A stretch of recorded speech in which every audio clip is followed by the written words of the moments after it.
Dear viewers, please subscribe to Prabhuwani Ministries official YouTube channel. Share and press the bell icon. ಪ್ರಿಯರೇ, ದಯವಿಟ್ಟು ಪ್ರಭುವಾನಿ ministries official YouTube ಚಾನೆಲ್ಗೆ subscribe ಮಾಡಿ ಮತ್ತು share ಮಾಡುವುದರ ಮೂಲಕ ಸುವಾರ್ತೆ ಸಾರುವ ಕಾರ್ಯದಲ್ಲಿ ಭಾಗಿಯಾಗಿ ದೇವರ ಆಶೀರ್ವಾದವನ್ನು ಪಡೆಯಿರಿ.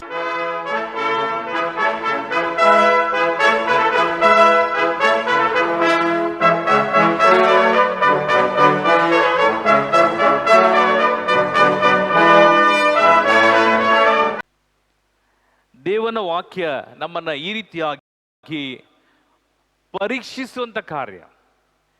ಏಕೆಂದರೆ ದೇವರು ಹೇಳಿದ್ರು, ಹೋಗಿ ಯಾಜಕನ ಬಳಿ. ಇವರು ಯಾಜಕನ ಬಳಿ ಹೋಗಿ ಎಂಬುದಾಗಿ ಹೇಳುವಾಗ ಈ 10 ಜನರಲ್ಲಿ ಒಂದು 2-3 ಜನ, ನಾವ್ಯಾಕೆ ಅಷ್ಟು ದೂರ ಹೋಗೋದು, ನಾವು ಕೇಳಿದ ಯೇಸು ಸ್ವಾಮಿ ಹತ್ರ ಗುಣಪಡಿಸು ಅಂದ್ರೆ ಆ ಫಾದರ್ ಹತ್ರ, ಆ ಯಾಜಕನ ಹತ್ರ ಚರ್ಚಿಗೆ ಹೋಗ್ಬೇಕಂತೆ, ನಾವ್ಯಾಕೆ ಹೋಗೋಣ ಅಂತ ಹೇಳಿ ಅಲ್ಲಿ ಯಾರಾದ್ರೂ ಒಬ್ಬ ಚಕ್ಕಾರ ಮಾಡಿದಿದ್ರೆ 10 ಜನನು ಹೋಗ್ತಾ ಇರಲಿಲ್ಲ. ನಾವಾದ್ರೂ ಏನ್ ಮಾಡ್ತಿದ್ವಿ, ನಾನು ಕೇಳಿದೇನು ಗುಣಪಡಿಸು ಅಂತ. ಇವ್ರೇನ್ರಿ ದೇವ್ರು ಅಲ್ಲಿ ಹೋಗಿ ಅವ್ರ ಹತ್ರ, ಯಾಜಕನ ಹತ್ರ ಹೋಗಿ ಪರೀಕ್ಷೆ ಮಾಡಿ, ನಾವು ಹಿಂಗೆ ಇದೀವಲ್ಲ, ಇನ್ನು ಗುಣ ಆಗಿಲ್ವಲ್ಲ, ನಾವು ಯಾಜಕನ ಬಳಿ ಹೋಗಿ ನಮ್ಮನ್ನು ಏನ್ ಪರೀಕ್ಷೆ ಮಾಡ್ತಾರೆ, ನಾವು ಹಿಂಗೆ ಇದೀವಲ್ಲ ಅಂತೇಳಿ ಅದೇ ಜಾಗದಲ್ಲಿ ಅವರು ನಿಲ್ತಾ ಇದ್ರು, ಕೂಗ್ತಾ ಇದ್ರು, ಊರಿಂದ ಆಚೆ ಇರ್ತಾ ಇದ್ರು. ಪ್ರಿಯ ಸಹೋದರ, ಪ್ರಿಯ ಸಹೋದರಿಯರೇ, ದೇವನ ವಾಕ್ಯ ಹೇಳ್ತದೆ, ನಾನು ನಿನ್ನನ್ನು ಪರೀಕ್ಷಿಸ್ತೇನೆ ಎಂಬುದಾಗಿ. ನಮ್ಮ ಒಬ್ಬೊಬ್ಬರ ಆತ್ಮವು, ಒಬ್ಬೊಬ್ಬರ ಹೃದಯವು ದೇವನ ಪರಿಶುದ್ಧ ಸಾನ್ನಿಧ್ಯಕ್ಕೆ ನಾನು ಒಪ್ಪಿಸಿಕೊಟ್ಟಿದ್ದೇನಾ, ನನ್ನಲ್ಲಿ ವಿಧೇಯತ್ವ ಇದೆಯಾ? ಈ ಒಂದು ಕಾರ್ಯಕ್ಕಾಗಿ ಇವರ 10 ಜನರನ್ನ ದೇವನು ಪರೀಕ್ಷಿಸ್ತಾರೆ. ನನ್ನ ಮಾತಿಗೆ ಇವರು ವಿಧೇಯರಾಗ್ತಾರ? ಕಾರಣಕ್ಕೆಂದರೆ ಅದರಲ್ಲಿ 9 ಜನ ಅಕ್ರೈಸ್ತರು, ಒಬ್ಬ ಮಾತ್ರ ಅವನು ಕ್ರಿಸ್ತನನ್ನ ಅರಿತವನು. 9 ಜನನು ಅಕ್ರೈಸ್ತರು, ಒಬ್ಬ ಕ್ರೈಸ್ತ. ಆ ಒಬ್ಬನು ಇಲ್ಲ. ಈ 9 ಜನರಲ್ಲಿ ಒಬ್ಬ ಯಾರಾದರೂ, ಅಯ್ಯೋ ನಾವು ಯಾಕೆ ಅಷ್ಟು ದೂರ ಹೋಗ್ಬೇಕು ಅಂತೇಳಿ ಅವರು ಹೋಗದೆ ಇದ್ದಿದ್ರೆ, ಸೈತಾನನ ಮಾತಿಗೆ ಅವರು ಮರಳಾಗಿ ಹೋಗಿದ್ದಿದ್ರೆ 10 ಜನ ಕುಷ್ಠರೋಗಿಯು ಏನಾಗ್ತಿದ್ರು, ವಾಸಿ ಆಗ್ತಾ ಇರಲಿಲ್ಲ. ಇಲ್ಲಿ 10 ಜನ ಕುಷ್ಠರೋಗಿಯು ಯೇಸುವಿನ ವಾಕ್ಯವನ್ನು ಕೇಳಿ ವಿಧೇಯತ್ವದೊಂದಿಗೆ 10 ಜನನು ಹೋದ್ರು. ಬನ್ನಿ ಹೋಗೋಣ, ಚರ್ಚಿಗೆ ಹೋಗೋಣ, ಯಾಜಕರ ಹತ್ರ ಹೋಗೋಣ ಎಂಬುದಾಗಿ. ಅವರ ಮೈಯಲ್ಲಿ ಕುಷ್ಠ ಇದೆ, ಅವರಿಗೆ ನಡಿಲಿಕ್ಕೆ ಸಾಧ್ಯ ಇಲ್ಲ, ವೇದನೆ ಇದೆ. ಅವರು ಯಾಜಕನ ಬಳಿಗೆ ಹೋಗುವಾಗ, ಓದಿ ಬ್ರದರ್ ವಾಕ್ಯ, ಮುಂದಿನ ವಾಕ್ಯ.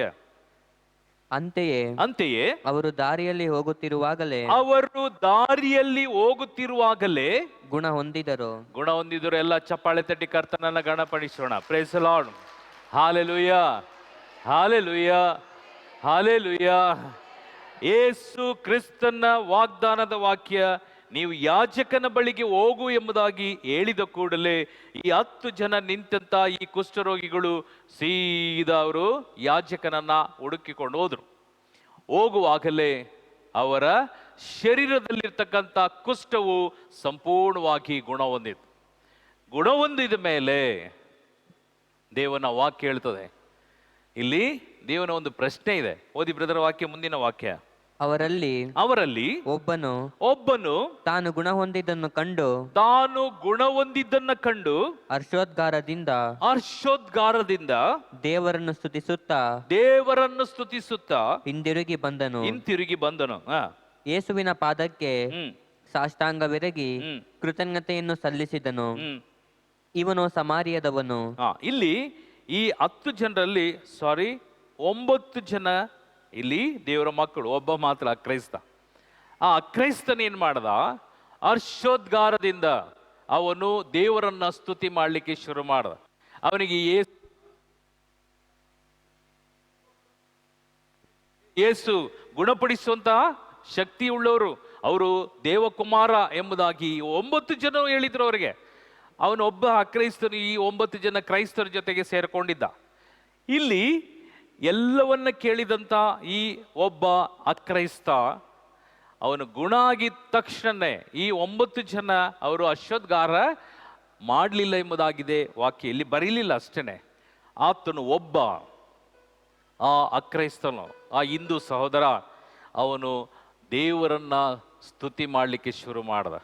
ಪ್ರಿಯ ಸಹೋದರ, ಪ್ರಿಯ ಸಹೋದರಿಯರೇ, ನಮ್ಮ ಬದುಕಿನಲ್ಲಿ ಯೇಸುವಿನ ಬಳಿಗೆ ಬಂದಂಥ ಯಾರೇ ಆಗಿರಲಿ, ದೇವನ ವಾಕ್ಯ ಹೇಳ್ತದೆ, ನಿಮ್ಮ ಕಷ್ಟಕ್ಕೆ, ದುಃಖಕ್ಕೆ, ವೇದನೆಗೆ, ಸಂಕಟಕ್ಕೆ, ನೋವುಗಳಿಗೆ ಉಪಶಮನ ಕೊಡುವಂಥ ದೇವನ ವಾಕ್ಯ. ಆತನನ್ನ ಹರ್ಷೋದ್ಗಾರದಿಂದ ಯಾರು ಸ್ತುತಿ ಮಾಡ್ತಿರೋ, ಯಾವ ರೀತಿಯಲ್ಲಿ ನೀವು ಸ್ತುತಿ ಮಾಡ್ತಿರೋ, ಇವರಿಗೆ ಜೀವಮಾನ ಇಡೀ ಕುಷ್ಠ ವಾಸಿ ಆಗ್ತಾ ಇಲ್ಲ. ಅದು ವಾಸಿ ಆಗದಂಥ ಒಂದು ರೋಗ, ಕುಷ್ಠ ರೋಗ. ಈ ವಾಸಿಯಾದಂಥ ಆ ಕ್ಷಣದಿಂದ ಆ ಕ್ರೈಸ್ತನು ಏಸುವನ್ನ ಸ್ತುತಿ ಮಾಡುತ್ತಾ, ಏಸುವಿನ ನಾಮವನ್ನ ಘನಪಡಿಸುತ್ತಾ, ಆತನು ದೇವನನ್ನ ಹರ್ಷೋದ್ಗಾರದಿಂದ ಈ ರೀತಿಯಾಗಿ ಪ್ರಾರ್ಥಿಸಿ ಸ್ತುತಿಸಿದ. ಮುಂದಿನ ವಾಕ್ಯ ನಾವು ನೋಡೋಣ. ಮುಂದಿನ ವಾಕ್ಯ, ಆಗ ಯೇಸು 10 ಮಂದಿಗೂ ನಾವು ಹೊಂಟಿದರಲ್ಲವೇ, 10 ಮಂದಿಯು ನೀವು ಇಲ್ಲಿಂದ ಹೊರಟಿದ್ರಲ್ವೇ, ಮಿಕ್ಕ 9 ಮಂದಿ ಎಲ್ಲಿ? ಮಿಕ್ಕ 9 ಮಂದಿ ಎಲ್ಲಿ? 10 ಮಂದಿ ಇಲ್ಲಿಂದ ಹೋಗಿದ್ರಿ, ಅಲ್ಲಿಂದ ನೀನು ಒಬ್ಬನೇ ರಿಟರ್ನ್ ಬಂದಿದೆಯಲ್ಲ, ಮಿಕ್ಕ 9 ಜನ ಎಲ್ಲಿ? ಪ್ರಿಯ ಸಹೋದರ, ಪ್ರಿಯ ಸಹೋದರಿಯರೇ, ದೇವನ ವಾಕ್ಯ ಹೇಳ್ತದೆ, ಇಲ್ಲಿ ಯಾರೇ ಬಂದರು, ನಾನು ಯಾವಾಗಲೂ ಪದೇ ಪದೇ ಇದೇನೇ ಉಪಯೋಗಿಸ್ತೇನೆ. ಈ 30 ವರ್ಷಗಳ ಈ ಕಾಲಾವಧಿಯಲ್ಲಿ ನಾನು ಎಷ್ಟೋ ಜನರನ್ನು ನೋಡಿದ್ದೇನೆ. ಲೆಕ್ಕ ಇಲ್ಲದಷ್ಟು ಜನರಿಗೆ ಯೇಸು ಸ್ವಾಮಿ ಎಲ್ಲ ರೀತಿಯಾದಂಥ ಸ್ವಸ್ಥತೆಯನ್ನು, ಅದು ಕ್ಯಾನ್ಸರ್ ಆಗಿರ್ಬೋದು, ಏಡ್ಸ್ ಆಗಿರ್ಬೋದು, ಅದಾದಮೇಲೆ ಅದಕ್ಕಿಂತ ಇನ್ಯಾವ ರೋಗ ದೊಡ್ಡ ರೋಗ ಅಲ್ಲ, ಕಿಡ್ನಿಗೆ ಸಂಬಂಧಪಟ್ಟ ರೋಗಗಳು, ಟ್ಯೂಮರ್ ರೋಗಗಳು, ಇದೆಲ್ಲ ಮರಣಕರವಾದಂಥ ವ್ಯಾಧಿಗಳು. ಇದರಿಂದೆಲ್ಲ ಗುಣಪಡಿಸಿ, ಅದಾದಮೇಲೆ ಅನೇಕ ರೋಗಿಗಳನ್ನು ಸ್ವಸ್ಥ ಮಾಡಿ, ಸಾಲಗಳಿಂದ ಬಿಡುಗಡೆ ಮಾಡಿ, ಕುಟುಂಬದಲ್ಲಿ ಐಕ್ಯತೆ, ದಾಂಪತ್ಯ ಜೀವನ ಬೇರೆ ಆಗ್ತಕ್ಕಂಥ ಆ ಬದುಕು, ಆ ಎಲ್ಲವನ್ನ ಸರಿ ಮಾಡಿದಂಥ ಆ ಜನ ಎಲ್ಲ ಇದುವರೆಗೂ ಬಂದಿದ್ದಿದ್ರೆ ಈ ಚರ್ಚದ ಕಾಂಪೌಂಡ್ ಸಾರ್ತಾ ಇರಲಿಲ್ಲ. ಈ ಚರ್ಚದ ಕಾಂಪೌಂಡು ಸಾಲ್ತಾ ಇಲ್ಲ. ಅಷ್ಟು ಜನ ಬರಬೇಕು. ನಾನೀಗ ಅವ್ರನ್ನ ಕೇಳಬೇಕು, ನೀವು ಎಲ್ಲಿ ಅಂತ. ನೀವು ಎಲ್ಲಿದ್ದೀರಿ? ಪ್ರಿಯ ಸಹೋದರೇ, ಪ್ರಿಯ ಸಹೋದರ, ದೇವನ ವಾಕ್ಯ ಹೇಳ್ತದೆ, ಅದು ನಾನು ಮಾಡಿದಲ್ಲ, ಆ ಅದ್ಭುತವು ನನ್ನಿಂದ ಆಗಿದ್ದಲ್ಲ. ಬದಲಾಗಿ ನಾನು ಇಲ್ಲಿ ನಿಂತು ದೇವರ ವಾಕ್ಯವನ್ನು, ಸಂದೇಶವನ್ನು ಸಾರುವಾಗ ಕೇವಲ ನಾನೊಂದು ದೇವನ ದಾಸನಷ್ಟೇ, ಒಂದು ಇನ್ಸ್ಟ್ರೂಮೆಂಟ್ ಅಷ್ಟೇ. ಆದರೆ ನಮ್ಮಿಂದ ಹೊರಗೋಗುವಂಥ ಶಕ್ತಿಯು ಆ ಭಗವಂತನ ಮಾತ್ರವೇ.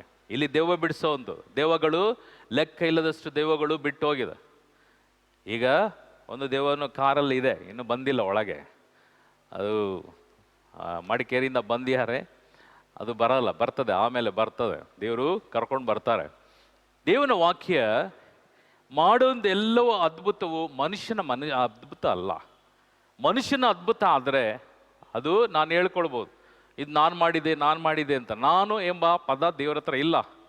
ದೇವನು ಮಾಡಿದಂಥ ಕಾರ್ಯ, ದೇವನು ಮಾಡಿದ ಮೇಲೆ ನಾವು ಕೃತಜ್ಞತಾ ಭಾವ ಉಳ್ಳವರಾಗಬೇಕು. Price the lord. ಬಲಗೈ ಮೇಲೆ ಮಾಡಿ, price the lord. Hallelujah, hallelujah, hallelujah.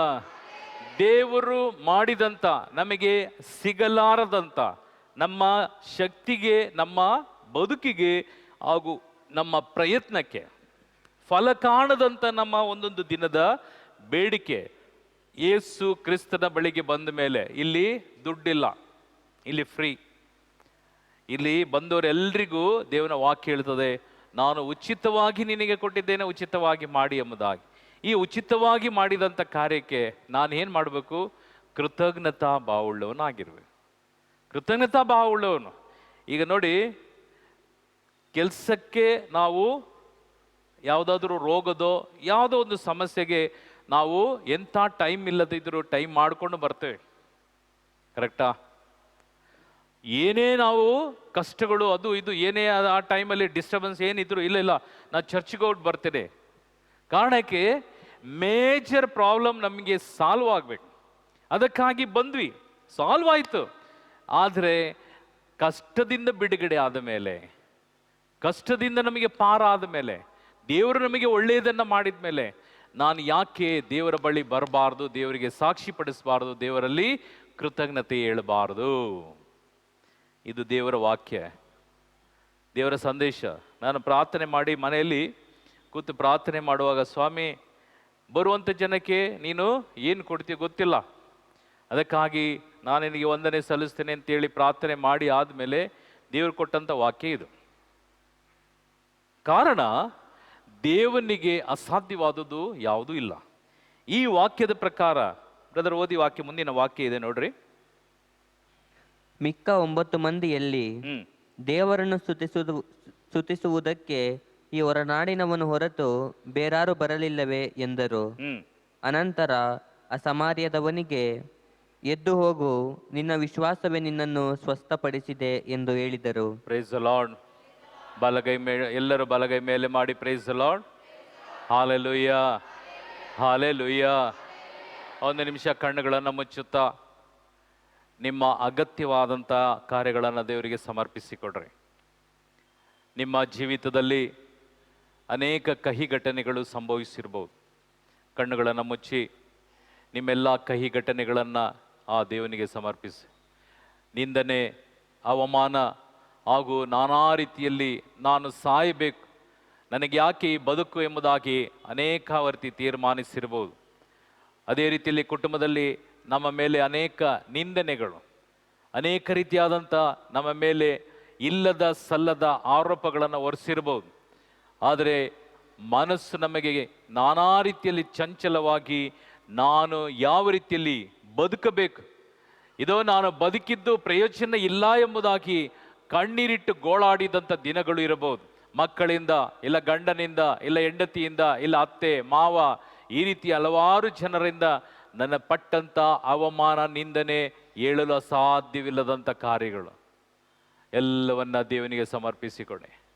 ದೇವರು ಈ ರಾತ್ರಿ ನಮ್ಮೆಲ್ಲರನ್ನ ಮುಟ್ಟುವಂಥ ಸ್ವಾಮಿ, ನಮ್ಮೆಲ್ಲರನ್ನ ಅಭಿಷೇಕ ಮಾಡುವಂಥ ಸ್ವಾಮಿ. ಕರ್ತನೆ, ಇದೋ ನಿನ್ನ ಕೃಪೆ, ನಿನ್ನ ಆಶೀರ್ವಾದ. ಮಿಕ್ಕ 9 ಜನ ಎಲ್ಲಿ ಎಂಬುದಾಗಿ ಕೇಳುವಾಗ ಇದೋ ಆತನು ಹೇಳಿದಂಥ ಮಾತು, ಇದೋ ಸ್ವಾಮಿ ನಾನು ನಿನ್ನ ಬಳಿಗೆ ಬಂದಿದ್ದೇನೆ ಎಂಬುದಾಗಿ. ಸ್ವಾಮಿ, ನಾನು ನಿಮ್ಮ ಆಶೀರ್ವಾದವನ್ನು ಹೊಂದಿದ್ದೇನೆ. ನನ್ನ ಈ ಕುಷ್ಠವು, ನಾನಾ ರೀತಿಯಲ್ಲಿ ನನ್ನಲ್ಲಿದ್ದಂಥ ಹಣ, ನನ್ನಲ್ಲಿರ್ತಕ್ಕಂಥ ಸಮಯ ಎಲ್ಲವನ್ನು ನಾನು ಕಳೆದುಕೊಂಡು ಕಡೆಯದಾಗಿ ನಿಮ್ಮ ಸನ್ನಿಧಾನಕ್ಕೆ ಬಂದಿದ್ದೇನೆ. ಆ 9 ಮಂದಿಯೇ ನನಗೆ ಹೇಳಿದ್ದು ಯೇಸು ಬರ್ತಿದ್ದಾರೆ ಎಂಬುದಾಗಿ. ಇದು ಆ 9 ಮಂದಿ ನನಗೆ ಎಲ್ಲಿ ಹೋದರೂ ಗೊತ್ತಿಲ್ಲ, ಆದರೆ ನಾನು ನಿಮ್ಮ ಬಳಿಗೆ ಬಂದಿದ್ದೇನೆ. ಏಕೆಂದರೆ ನೀವು ನನ್ನನ್ನು ಸ್ವಸ್ಥ ಮಾಡಿದ್ದೀರಿ, ನೀವು ನನ್ನನ್ನು ಗುಣಪಡಿಸಿದ್ದೀರಿ. ಇಂದಿನಿಂದ ನಾನು ಪಾಪಿಯಲ್ಲ, ಇಂದಿನಿಂದ ನಾನು ನಿನ್ನ ಮಗನಾಗಿ ಸ್ವೀಕರಿಸಿ ಎಂಬುದಾಗಿ ಆತನು ಹರ್ಷೋದ್ಗಾರದಿಂದ ದೇವನನ್ನು ಕೊಂಡಾಡಿದ. ದೇವನಾತನಿಗೆ ನೋಡಿ ಹೇಳಿದ್ದೇನೆಂದರೆ, ನಿನ್ನ ವಿಶ್ವಾಸ ನಿನ್ನನ್ನು ಸ್ವಸ್ಥ ಮಾಡಿದೆ. ನಿನ್ನ ವಿಶ್ವಾಸ, ನಿನ್ನ ನಂಬಿಕೆಯೇ ನಿನ್ನ ರೋಗಗಳನ್ನು ಗುಣಪಡಿಸಿದೆ ಎಂಬುದಾಗಿ. ಪ್ರಿಯ ಸಹೋದರ, ಪ್ರಿಯ ಸಹೋದರಿ, ಕಣ್ಣು ಮುಚ್ಚಿ ಪ್ರಾರ್ಥಿಸುವಂಥ ನಿಮಗೆ, ನಮ್ಮೆಲ್ಲರಿಗೂ ದೇವನು ನಮ್ಮ ವಿಶ್ವಾಸವನ್ನು ಬಲಪಡಿಸಲಿ. ಇದೋ ಇಂದು ಈ ರಾತ್ರಿ ಪಡೆಯುವಂಥ ಆಶೀರ್ವಾದ ನಮಗೆ 2 ಪಟ್ಟು 3 ಪಟ್ಟು ಆಶೀರ್ವಾದ ಆ ವಿಶ್ವಾಸದ ಮೇರೆಗೆ ಅನುಗ್ರಹಿಸಿ. ಎಲ್ಲ ವಿಧವಾದಂಥ ಶಾಪಗಳು ನೀಗಲಿ, ಸೈತಾನ ಕಾರ್ಯಗಳು ನೀಗಲಿ, ಮಾಟದ ಶಕ್ತಿಗಳು ಹಾಗೂ ವಂಶ ಪಾರಂಪರ್ಯ ಎಲ್ಲ ಪಾಪ ಶಾಪ ರೋಗಗಳಿಂದ ನಮ್ಮನ್ನು ಬೇರ್ಪಡಿಸಲಿ. ಕರ್ತನೆ, ನಮ್ಮನ್ನು ಅನುಗ್ರಹಿಸು, ಆಶೀರ್ವದಿಸು. ಎಲ್ಲ ಸೈತಾನ ಕಾರ್ಯಗಳಿಂದ, ಮಾಟ ಮಂತ್ರಗಳಿಂದಲೂ, ಕಟ್ಟು ಶೂನ್ಯ ಮಾಯಿಗಳಿಂದಲೂ ನಾವು ಬಂಧಿತರಾಗದಂತೆ ನಮ್ಮನ್ನು ಅನುಗ್ರಹಿಸಿ ಸ್ವಾಮಿ ಎಂಬುದಾಗಿ ಕೇಳಿಕೊಳ್ಳುತ್ತಾ, ನಿಮ್ಮೆಲ್ಲ ಒಂದೊಂದು ಬೇಡಿಕೆಯನ್ನು ಯೇಸುವಿನ ಕರಗಳಿಗೆ ಸಮರ್ಪಿಸಿಕೊಡುತ್ತಾ ಎಲ್ಲರೂ ಉಚ್ಚ ಸ್ವರದೊಂದಿಗೆ ಸ್ತುತಿಸೋಣ. ಹಾಲೆಲುಯ್ಯ, ಹಾಲೆಲುಯ್ಯ, ಹಾಲೆಲುಯ್ಯ, ಹಾಲೆಲುಯ್ಯ, ಹಲ ಹಲ ಹಲ ಹಲ ಹಲ, ಹಾಲೆಲುಯ್ಯ, ಹಲಲುಯ್ಯ. ಸ್ತೋತ್ರ ಕರ್ತನೆ, ಪರಿಶುದ್ಧನೇ ಸ್ತೋತ್ರ, ನೀತಿವಂತನೇ ಸ್ತೋತ್ರ ಕರ್ತನೆ. ಹಾಲೆಲುಯ್ಯ, ಸ್ತೋತ್ರ ಅಪ್ಪ. ಒಬ್ಬೊಬ್ಬರನ್ನ ಆಶೀರ್ವದಿಸು, ಒಬ್ಬೊಬ್ಬರನ್ನ ಆಶೀರ್ವದಿಸು ಕರ್ತನೆ. ನಿನ್ನ ಕೃಪಾ ಆಶೀರ್ವಾದವನ್ನ, ನಿನ್ನ ವರದಾನವನ್ನು ಅನುಗ್ರಹಿಸು ಕರ್ತನೆ. ಇದೋ ಎಲ್ಲ ಬಲಹೀನತೆಯ ಪಾಪಗಳು ಬಿಟ್ಟು ಹೋಗಲಿ, ಬಲಹೀನತೆಯ ಪಾಪಗಳು ಬಿಟ್ಟು ಹೋಗಲಿ ಕರ್ತನೆ. ಇದೋ ಎಲ್ಲ ಬಂಜತನದಿಂದ ಬಿಟ್ಟು ಹೋಗಲಿ. ಇದೋ ಕರ್ತನೆ, ಯಾರೆಲ್ಲ ಯಾವ ಯಾವ ವಿಷಯಕ್ಕಾಗಿ ಪ್ರಾರ್ಥಿಸಿದ್ದಾರೋ, ಸಮರ್ಪಿಸಿದ್ದಾರೋ ಎಲ್ಲವನ್ನ ನೆರವೇರಿಸಿಕೊಡು ಕರ್ತನೆ. ಅದು ನಿನ್ನಿಂದ ಸಾಧ್ಯ, ನಿನ್ನಿಂದ ಸಾಧ್ಯ ಅಪ್ಪ. ಒಬ್ಬೊಬ್ಬರನ್ನ ನಿನ್ನ ಪರಿಶುದ್ಧ ಹಸ್ತಕ್ಕೆ ಸಮರ್ಪಿಸಿ ಪ್ರಾರ್ಥಿಸುವಾಗ ನಾವು ಪಡೆದಿದ್ದೇವೆ ಎಂಬುದಾಗಿ ನಂಬಿದ್ದೇವೆ ಸ್ವಾಮಿ, ಪಡೆದಿದ್ದೇವೆ ಎಂಬುದಾಗಿ ನಂಬಿ ಕೃತಜ್ಞತಾ ಭಾವದೊಂದಿಗೆ ಸ್ತುತಿ ಮಾಡ್ತಿದ್ದೇವೆ. ಹಾಲೆಲೂಯ್ಯ.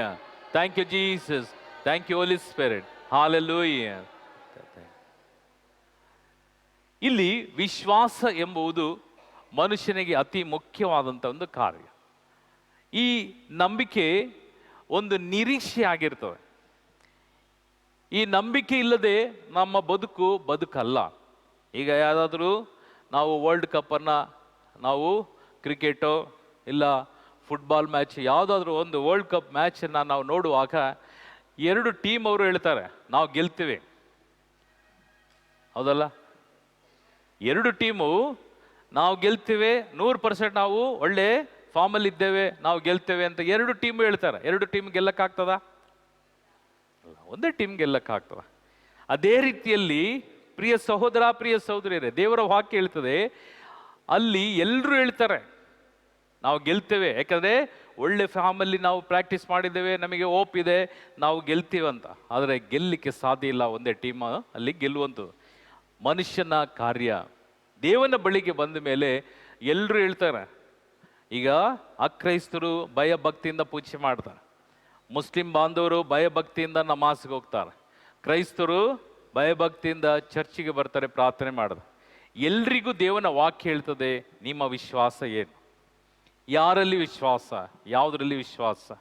ಈ ವಿಶ್ವಾಸ ನಮ್ಮನ್ನು ಇನ್ನೂ ಅಧಿಕವಾಗಿ ಬಲಪಡಿಸುವಂಥದ್ದು. ಇಲ್ಲಿ ಕ್ರಿಸ್ತನ ಸಂದೇಶ ಏನಂತ ಹೇಳಿದರೆ, ಬರುವಾಗ ಈ ಆಲಯಕ್ಕೆ ನೀನು ಬರುವಾಗ ನಿನ್ನಲ್ಲಿರ್ತಕ್ಕಂಥ ಎಲ್ಲ ವಿಧವಾದ ಪಾಪವನ್ನು ನನಗೆ ಅರಿಕೆ ಮಾಡಿಕೊಡು. ಇದು ಇಲ್ಲಿ ಸ್ಪೆಷಲ್. ಇದು ಇಲ್ಲಿ ಯೇಸುವಿನ ಒಂದು ವಿಶ್ವಾಸದ ಕರೆ, ನಮ್ಮ ನಿರೀಕ್ಷೆ ಅದು ಫಲಕಾರಿಯಾಗಬೇಕಾದರೆ ದೇವನ ವಾಕ್ಯ ಹೇಳ್ತದೆ, ನೀನು ನಿನ್ನಲ್ಲಿರ್ತಕ್ಕಂಥ ಅಗೆತನ, ಮತ್ಸರ, ದ್ವೇಷ, ಕೋಪ ಹಾಗೂ ನಾನು ಎಂಬ ಅಹಂಭಾವ ಎಲ್ಲವನ್ನ ಬಿಟ್ಟು ತಾಳ್ಮೆಯಿಂದ, ಸಹನೆಯಿಂದ, ಪ್ರೀತಿಯಿಂದ, ಕರುಣೆಯಿಂದ, ದಯೆಗಾಗಿ ಕ್ಷಮಿಸಿ ನೀನು ಒಳಗೆ ಬಾ. ಅದಕ್ಕೆ ನಮ್ಮ ಚರ್ಚಲ್ಲಿ ಯಾವತ್ತು ಅಲ್ಲಿ 2 ಸೈಡಲ್ಲಿ ತೀರ್ಥವನ್ನು ಇಟ್ಟಿರ್ತಾರೆ. ಅದನ್ನು ನಾವು ಹಣೆಗೆ ಹಾಕಿನೇ ನಾವು ಬಲಿ ಪೂಜೆಗೆ ಬರ್ತೇವೆ. ಈಗಲೂ ನೋಡ್ರಿ ಅಲ್ಲಿ 2 ಕಡೆ ಇರ್ತವೆ. ಅಲ್ಲಿ ತೀರ್ಥ ಇದೆ. ತೀರ್ಥ ಅಂದರೆ ಗುರುಗಳು ಅದನ್ನು ಆಶೀರ್ವದಿಸಿ ಅದು ಯೇಸು ಸ್ವಾಮಿಯ ರಕ್ತವಾಗಿ ಮಾರ್ಪಟ್ಟಿರ್ತದೆ. ಅದನ್ನು ನಾವು ಹಣೆ ಮೇಲೆ ಲೇಪಿಸಿಕೊಂಡು ನಮ್ಮ ಜ್ಞಾನಸ್ಥಾನದ, ನಮ್ಮ ಚಿಕ್ಕ ಮಕ್ಕಳಲ್ಲಿ ನಮಗೆ ದೀಕ್ಷೆ ಕೊಡುವಂಥ ಆ ದೀಕ್ಷೆಯನ್ನು ಜ್ಞಾಪಿಸಿಕೊಂಡು ಆಲಯದೊಳಗೆ ನಾವು ಬರ್ತೇವೆ. ಕಾರಣಕ್ಕೆ ನಾವು ಚಿಕ್ಕವರಾಗಿದ್ದಾಗ ದೀಕ್ಷೆ ತೆಗೆದಿದ್ದು, ದೊಡ್ಡವರಾಗಿದ್ದಾಗ ನಮಗೆ ದೀಕ್ಷೆ ಆಗಿದ್ದು, ಚಿಕ್ಕವರಾಗಿರುವಾಗಲೇ ದೀಕ್ಷೆ ಆಯಿತು. ಆಗ ನಮಗೆ ಈಗ ಜ್ಞಾನ ಇದೆ, ವಿವೇಕ ಇದೆ, ಯಾವುದು ಒಳ್ಳೆಯದು ಯಾವುದು ಕೆಟ್ಟದ್ದು ಎಲ್ಲವನ್ನ ಅರಿವನ್ನು ನಾವು ಅರಿತುಕೊಂಡು ನಾವು ಆಲಯಕ್ಕೆ ಬರುವಾಗ ಆ ತೀರ್ಥದಲ್ಲಿ ಅಭಿಷೇಕ ಮಾಡಿಕೊಂಡು ನಾವು ಆಲಯದೊಳಗೆ ಬಂದು ಬಲಿಯನ್ನು ಅರ್ಪಿಸ್ತೇವೆ.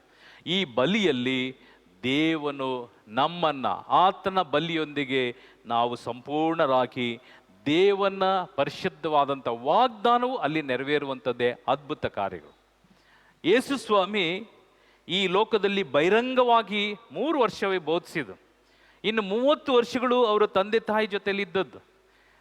ಇಲ್ಲಿ ಈ 3 ವರ್ಷ ಈ ಲೋಕದಲ್ಲಿ ಅನೇಕ ಅದ್ಭುತಗಳನ್ನು ಮಾಡಿದ್ದಾರೆ, ಅನೇಕ ರೀತಿಯಲ್ಲಿ ವಾಗ್ದಾನವನ್ನು ನಮಗೆ ಕೊಟ್ಟಿದ್ದಾರೆ. ಈ 3 ವರ್ಷವೂ ಅವರು 2.5 ವರ್ಷಗಳ ಕಾಲ ರೋಗಿಗಳನ್ನು ಗುಣಪಡಿಸುವಂಥ ಒಂದು ವೈದ್ಯನಾಗಿದೆ. ರೋಗಿಗಳ ಮಧ್ಯದಲ್ಲಿ ವಾಸ ಮಾಡ್ತಿದ್ರು. ಅನೇಕ ಇಲ್ಲಿ ನಾವು 4 ಶುಭ ಸಂದೇಶದ ಕಾರ್ಯವನ್ನು ನಾವು ಓದುವಾಗ ಅಲ್ಲಿ ರೋಗಿಗಳು ಮತ್ತು ಸೈತಾನ ಕಾರ್ಯವನ್ನೇ ಇಲ್ಲಿ ನಾವು ಓದ್ತೇವೆ. ಅನೇಕ ಬಿಡುಗಡೆಯನ್ನು ಹಾಗೂ ದೈವ ಮಕ್ಕಳು ಯಾವ ರೀತಿಯಲ್ಲಿ ಜೀವಿಸಬೇಕೆಂಬುದಾಗಿ ಬರೆಯಲ್ಪಟ್ಟಂಥ ವಾಕ್ಯ. ಈ ವಾಗ್ದಾನದ ಪ್ರಕಾರ ನಾವು ನೋಡೋಣ. ಧರ್ಮೋಪದೇಶ ಕಾಂಡ, ಹಳೆ ಒಡಂಬಡಿಕೆ ಧರ್ಮೋಪದೇಶ ಕಾಂಡ 28ನೇ ಅಧ್ಯಾಯಕ್ಕೆ ತೀರಿಸ್ಕೊಡ್ರಿ. ಧರ್ಮೋಪದೇಶ ಕಾಂಡ ಹಳೆ ಒಡಂಬಡಿಕೆ 28ನೇ ಅಧ್ಯಾಯ ವಾಕ್ಯ 8-9 ವಾಕ್ಯ. ಧರ್ಮೋಪದೇಶ ಕಾಂಡ ಡ್ಯೂಟರನಮಿ. ನಿಮ್ಮ ಕಣಜಗಳು ಯಾವಾಗಲೂ ತುಂಬಿರುವಂತೆ ಹಾಗೂ ನಿಮ್ಮ ಪ್ರಯತ್ನಗಳೆಲ್ಲ ಸಫಲವಾಗುವಂತೆ ನಿಮ್ಮ ದೇವರಾದ ಸರ್ವೇಶ್ವರ ನಿಮಗೆ ಶುಭವನ್ನು ಅನುಗ್ರಹಿಸುವರು. ಅವರು ನಿಮಗೆ ಕೊಡುವ ನಾಡಿನಲ್ಲಿ ನಿಮಗೆ ಶುಭವನ್ನೇ ಉಂಟು ಮಾಡುವರು. ನೀವು ನಿಮ್ಮ ದೇವರಾದ ಸರ್ವೇಶ್ವರನ ಆಜ್ಞೆಗಳನ್ನು ಅನುಸರಿಸಿ ಅವರು ಹೇಳಿದ ಮಾರ್ಗದಲ್ಲೇ ನಡೆದರೆ ಅವರು ವಾಗ್ದಾನ ಮಾಡಿದಂತೆ ನಿಮ್ಮನ್ನು ತಮ್ಮ ಮೀಸಲಾದ ಜನರನ್ನಾಗಿ ನೆಲೆಗೊಳಿಸುವರು. ಇಲ್ಲಿ ದೇವನು ನುಡಿದಂತ ಮಾತಿನ ಪ್ರಕಾರ ನಡೆದರೆ ಈ ಭೂಮಿಯಲ್ಲಿ ನಿಮ್ಮನ್ನ ಶ್ರೇಷ್ಠ ಜನಾಂಗವಾಗಿ ಮಾರ್ಪಡಿಸ್ತಾರೆ. ಪ್ರಿಯರೇ, ಇಲ್ಲಿ ಸಮಾರಿತ ಎಂಬ ಒಂದು ವಾಕ್ಯ ಇದೆ, ಒಂದು ಊರು. ಆ ಊರ ಹೆಸರು ಸಮಾರಿತ. ಆ ಸಮಾರಿತದಲ್ಲಿ ಅವಳು ಒಂದು ಸ್ತ್ರೀ, ಸಮಾರಿತ, ಅದಕ್ಕೆ ಸಮಾರಿತ ಸ್ತ್ರೀ. ಆಕೆ ಕೆಳಜಾತಿಯವಳು, ಆಕೆ ಕೆಳಜಾತಿ. ಅದಕ್ಕೆ ಯೇಸು ಸ್ವಾಮಿ 3 ಗಂಟೆ ಸಮಯದಲ್ಲಿ ಅವಳು ನೀರಿಗೆ ಬರ್ತಾಳೆ ಎಂಬುದಾಗಿ ಚೆನ್ನಾಗಿ ಗೊತ್ತಿತ್ತು. ಅದಕ್ಕಾಗಿ ಸ್ವಾಮಿ ನೀರಿಗಾಗಿ ಅಲ್ಲಿ ಬಾವಿ ಹತ್ರ ಬಂದು ಕೂತಿದ್ರು. ಆಕೆ ಹೇಳ್ತಾಳೆ, ಸ್ವಾಮಿ ಸ್ವಲ್ಪ ನೀರು ಕೊಡ್ರಿ ಎಂಬುದಾಗಿ ಕೇಳುವಾಗ, ಅಯ್ಯೋ ನೀವು ಯಹೂದಿಗಳು ಶ್ರೇಷ್ಠ ಜನಾಂಗ, ನಾವು ಕೆಳ ಜನಾಂಗದವರು, ನೀವು ನಮ್ಮ ಹತ್ರ ನೀರು ಕೇಳೋಂಗಿಲ್ಲ, ನಾವು ಕೊಡೋಂಗೂ ಇಲ್ಲ.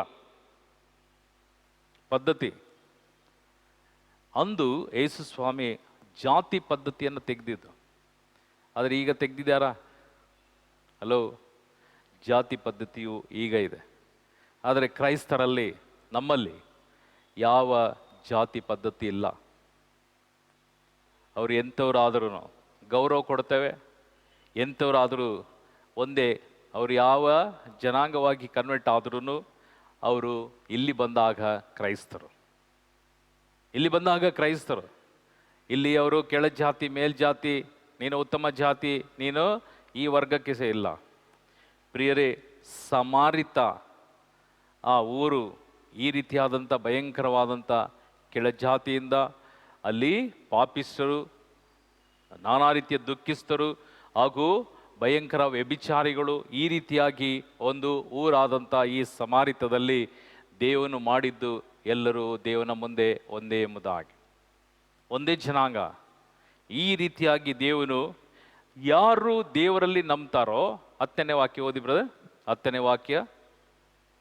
ಜಗದ ಜನರೆಲ್ಲರೂ ನಿಮ್ಮನ್ನು ಸರ್ವೇಶ್ವರನ ಜನರೆಂದು ತಿಳಿದುಕೊಂಡು. ಸರ್ವೇಶ್ವರನ ಜನ ಒಂದು ತಿಳ್ಕೊಳ್ರಿ, ಯಾರೇ ಇಲ್ಲಿ ಬಂದರು, ಯಾರೇ ದೇವರನ್ನು ಅರಿತುಕೊಂಡ್ರು, ದೇವರು ದೇವನ ಮಕ್ಕಳು ಎಂಬುದಾಗಿ ಪರಿಗಣಿಸ್ತಾರೆ. ದೇವರ ಮಕ್ಕಳು ನಾವು. ಯಾವ ಕಾರಣಕ್ಕೂ ನಾವು ಕೆಳಜಾತಿ ಮೇಲ್ಜಾತಿ ಅಲ್ಲ. ನಾವು ದೇವರ ಸನ್ನಿಧಾನಕ್ಕೆ ಬಂದ ಮೇಲೆ, ನಾವು ದೇವನಲ್ಲಿ ಪ್ರಾರ್ಥಿಸುವಾಗ, ದೇವನಲ್ಲಿ ನಾವು ಕಣ್ಣೀರಿಟ್ಟು ಪ್ರಾರ್ಥಿಸುವಾಗ, ನಮ್ಮ ಕಣ್ಣೀರನ್ನು ನೋಡುವಂಥ ದೇವನು, ನಮ್ಮ ದುಃಖವನ್ನು ನೋಡುವಂಥ ದೇವನು, ನಮಗೆ ಸಂತೈಸುವಂಥ ದೇವನು, ನಮಗೆ ಆಜ್ಞಾಪೂರ್ವಕವಾದಂಥ ಕಾರ್ಯಗಳು ಇಲ್ಲಿ ಇಲ್ಲ. ಅದಕ್ಕಾಗಿ ದೇವನ ವಾಕ್ಯ ಹೇಳ್ತದೆ, ನೀವು ಅನೇಕ ಟೆಂಪಲ್ಗಳು ಅಲ್ಲಿ ಇಲ್ಲಿ ಓದುವಾಗ ಅಲ್ಲಿ ಯಾವ ಕಾರಣಕ್ಕೂ ಎಲ್ಲಿಯೂ ಯಾರನ್ನು ಸೇರಿಸೋದಿಲ್ಲ. ಯಾರಿರ್ಬೇಕು ಅಲ್ಲಿ ಅವರೇ ಇರೋದು. ಯಾವ ಕಾರಣಕ್ಕೂ ಅಲ್ಲಿ ತಾರತಮ್ಯವನ್ನು ನಾವು ನೋಡ್ಬೋದು. ಆದರೆ ಇಲ್ಲಿ ಚರ್ಚಲ್ಲಿ ತಾರತಮ್ಯ ಇಲ್ಲ.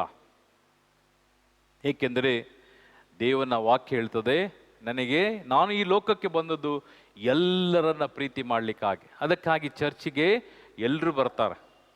ಯಾರು ಅಲ್ಲಿ ಬೋರ್ಡ, ನೀವು ಯಾವ ಜಾತಿ, ಇಂಥ ಜಾತಿಯವರೇ ಒಳಗೆ ಇಲ್ಲ, ಬೋರ್ಡ್ ಇಲ್ಲ. ಯಾರು ಬೇಕಾದರೂ ತೆರೆದಂಥ ಬಾಗಿಲು, ಯಾರು ಬೇಕಾದ್ರೂ ಬರ್ಬೋದು, ಯಾರು ಬೇಕಾದ್ರೂ ಕೂರ್ಬೋದು, ಎಷ್ಟು ಗಂಟೆ ಆದರೂ ಕೂತು ಪ್ರಾರ್ಥನೆ ಮಾಡ್ಬೋದು. ಕಾರಣ ಏಕೆಂದರೆ ದೇವರು ಎಂಬ ಒಂದು ಪದ ಎಲ್ಲರನ್ನ ಪ್ರೀತಿಸುವಂಥದ್ದೇ ದೇವರು ಎಂಬ ಪದ. Praise the lord. ಚಪ್ಪಾಳೆ ತಟ್ಟಿ ಕರ್ತನನ್ನ ಘನಪಡಿಸ್ರಿ. Praise the lord. Hallelujah, hallelujah. ದೇವರು ಅಂತೇಳಿದ್ರೆ ಒಂದು ಪಂಗಡಕ್ಕೆ ಸೇರಿದವರಲ್ಲ. ದೇವರು ಅಂತ ಹೇಳಿದ್ರೆ ಪ್ರತಿಯೊಬ್ಬರಿಗೂ ಸೇರಿದಂಥ ದೇವನು. ಪ್ರತಿಯೊಬ್ಬರಿಗೂ ಮಾನವನಾಗಿ ಯಾರು ಹುಟ್ಟುತ್ತಾನೋ ಅಂಥವರಿಗೆ ಎಲ್ಲರಿಗೂ ದೇವರೊಬ್ಬರೇ. ಈ ದೇವನು ಒಂದೇ ದೇವನಾಗಿರ್ತಕ್ಕಂಥ ಈ ಯೇಸು ಕ್ರಿಸ್ತನು ನಮ್ಮೆಲ್ಲರನ್ನು ಆಹ್ವಾನಿಸುವುದು ಅದಕ್ಕಾಗಿ ಇಲ್ಲಿ ಎಲ್ಲ ಜಾತಿ ಭೇದವಿಲ್ಲದೆ ನಾವು ಒಂದಾಗಿ ಸೇರಿ ಯೇಸು ಸ್ವಾಮಿಯನ್ನು ನಾವು ಆರಾಧಿಸುವಂಥದ್ದು. ಈ ಆರಾಧನೆಯು ದೇವನಿಗೆ ಸಲ್ಲುವಾಗ ನಮ್ಮ ಮನಪೂರ್ವಕವಾಗಿ ನಾವು ಯಾವ ಸಂದೇಹ ಇಟ್ಟುಕೊಳ್ಳದೆ, ನಾನು ಯಾವ ರೀತಿಯಲ್ಲಿ ನಾನು ಇನ್ನೊಬ್ಬರ ಹತ್ರ ನನ್ನ ಕಷ್ಟವನ್ನು ಹೇಳ್ಕೊಳ್ತೇನೋ ಆ ರೀತಿಯಲ್ಲಿ ನಿಮ್ಮ ಕಷ್ಟವನ್ನು ದುಃಖವನ್ನು ಸ್ವಾಮಿ ಬಳಿಯಲ್ಲಿ ಕೇಳುವಾಗ ಅದಕ್ಕೆ ಪರಿಹಾರ ಮನುಷ್ಯನ ಪರಿಹಾರ ಅಲ್ಲ, ಬದಲಾಗಿ ದೇವನ ಪರಿಹಾರ. Price the lord. Hallelujah, hallelujah. ಅದಕ್ಕಾಗಿಯೇ ದೇವನ ವಾಕ್ಯ ಇದು ವಾಗ್ದಾನದ ವಾಕ್ಯ. ಇದು ಸುಳ್ಳು ವಾಗ್ದಾನ ಅಲ್ಲ, ಇದು ವಾಗ್ದಾನ ಉಳ್ಳ ವಾಕ್ಯ. ಓದಿ ಬ್ರದರ್ ವಾಕ್ಯ. ಜಗದ ಜನರೆಲ್ಲರೂ ನಿಮ್ಮನ್ನು ಸರ್ವೇಶ್ವರನ ಜನರೆಂದು ತಿಳಿದುಕೊಂಡು ನಿಮಗೆ ಭಯಪಡುವರು. ಸರ್ವೇಶ್ವರ ನಿಮ್ಮ ಪಿತೃಗಳಿಗೆ ಪ್ರಮಾಣ ಮಾಡಿದ ಮೇರೆಗೆ ನಿಮಗೆ ಕೊಡುವ ನಾಡಿನಲ್ಲಿ ಅವರು ನಿಮಗೆ ಸಂತಾನ, ಪಶು, ವ್ಯವಸಾಯಗಳ ಸಮೃದ್ಧಿಯನ್ನುಂಟು ಮಾಡುವರು. ಸರ್ವೇಶ್ವರ ಆಕಾಶದಲ್ಲಿರುವ ತಮ್ಮ ಜಲನಿಧಿಯನ್ನು ತೆರೆದು ನಿಮ್ಮ ನಾಡಿನ ಮೇಲೆ ಬೆಳೆಗೆ ಬೇಕಾದ ಹಾಗೆ ಮಳೆಯನ್ನು ಸುರಿಸಿ ನಿಮ್ಮ ಎಲ್ಲ ವ್ಯವಸಾಯವನ್ನು ಫಲಭರಿತವಾಗಿ ಮಾಡುವರು. Price the lord. Hallelujah, hallelujah. ನಿಮಗೆ ಕೊಡುವಂಥ ಪ್ರತಿಯೊಂದು ಕಾರ್ಯ, ಏಕೆಂದರೆ ಇಲ್ಲಿ ನಮ್ಮ ಅನುದಿನದ ಊಟ, ಸಂತಾನ ಮತ್ತು ಬೆಳೆ, ಸಮೃದ್ಧಿಯಾದಂಥ ನೀರು, ಇದೆಲ್ಲ ಮನುಷ್ಯನಿಗೆ ಮುಖ್ಯವಾದಂಥ ಕಾರ್ಯ. ಯಾರು ದೇವನಲ್ಲಿ ಭಯಭಕ್ತಿ ಉಳ್ಳವರಾಗಿ ಪ್ರಾರ್ಥಿಸುತ್ತಾರೋ ಅಂಥವರಿಗೆ ದೇವರ ಸ್ಪೆಷಲ್ ಗಿಫ್ಟ್ ಇರ್ತವೆ.